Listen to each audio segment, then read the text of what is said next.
Lá na questão 399 da página 368, ela é uma questão assim vetorialmente um pouco mais complexa. O exercício coloca o seguinte: o corpo A move-se sobre uma mesa horizontal, é que a gente pode imaginar aí uma mesa de sinuca, e perfeitamente lisa com velocidade de 6 metros por segundo. Após chocar-se com o corpo B, inicialmente em repouso, A passa a mover-se na direção do eixo X e B passa a mover-se na direção do eixo Y. Sabendo que o ângulo θ vale 60 graus, determine a velocidade do corpo A depois do choque. Então, eu não vou me importar com o corpo B, porque o exercício não pergunta a velocidade dele após o choque, ele só quer saber o que acontece com o corpo A. Só que eu já começo aqui com o meu probleminha, que a minha velocidade está inclinada com o ângulo θ. Qual é a primeira coisa que nós vamos fazer? Vamos consertar essa velocidade. Essa velocidade que está inclinada, uma parte dela pertence ao eixo horizontal e uma parte dela pertence ao eixo vertical. Vou puxar aqui para não atropelar o desenho, colocar ela aqui. E aí você vai observar, né, que já que o ângulo θ é o nosso ângulo de referência, isso daqui está fazendo o papel de cateto oposto ao θ e esse daqui faz papel de cateto adjacente. Aí vamos lembrar, a identidade do adjacente é o cosseno. Então aqui vale quanto? V0, cosseno do ângulo, o V0 vale 6 e o cosseno do ângulo vale meio. Então verticalmente a velocidade de A vale 3 metros por segundo.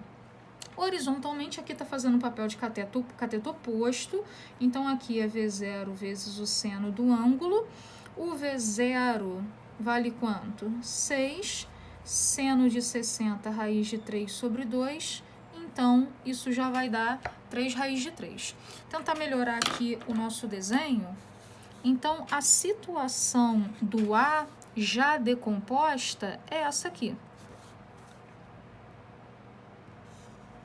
O A se move horizontalmente com velocidade 3 raiz de 3. O A se move verticalmente, né, tendo a mesa como nosso plano de referência, com velocidade de 3 metros por segundo. Se esse movimento está acontecendo em dois eixos, então tem que separar esses eixos aí.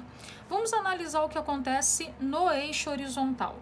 Ainda continuo, né, valendo a relação da conservação da quantidade de movimento. Por que essa relação? Estou na terceira lei de Newton. Só o A aplica força sobre o B, só o B aplica força sobre o A. Então, que antes tem que ser igual a que depois. Deixando bem claro que nós estamos analisando o que acontece no eixo horizontal. Então, vamos desenhar para a gente não se perder. O que aconteceu, o que eu tinha, né, antes do choque acontecer horizontalmente? O A estava se movendo na horizontal para a esquerda com velocidade de 3 raiz de 3. Horizontalmente, a situação do A era essa. O que aconteceu depois do choque? O exercício fala que depois do choque, A vai para X integralmente e B vai para Y. Então, depois do choque, essa daqui é a situação do A. Ele continua se deslocando na direção do eixo X. Então, ok, que antes tem que ser igual a que depois. O que é o que antes? Massa do A vezes a velocidade dele, que vale quanto? 3 raiz de B. Qual é o que depois? A massa do A vezes a velocidade dele no eixo horizontal, que eu não sei quanto vale.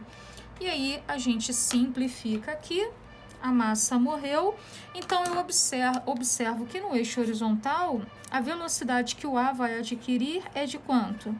3 raiz de 3 metros por segundo. Eu já sei que essa é a minha resposta final, mas tudo bem, vamos analisar também o eixo vertical. Quando nós analisamos o eixo vertical, vale a mesma relação, que antes tem que ser igual ao que depois. Qual é o que antes do A, verticalmente? O que antes do A é ele indo verticalmente para cima com velocidade de 3 metros por segundo. qual é o que depois? Não tem que depois. O que aconteceu depois é que o A se move integralmente no eixo X. Então, meu que depois é zero.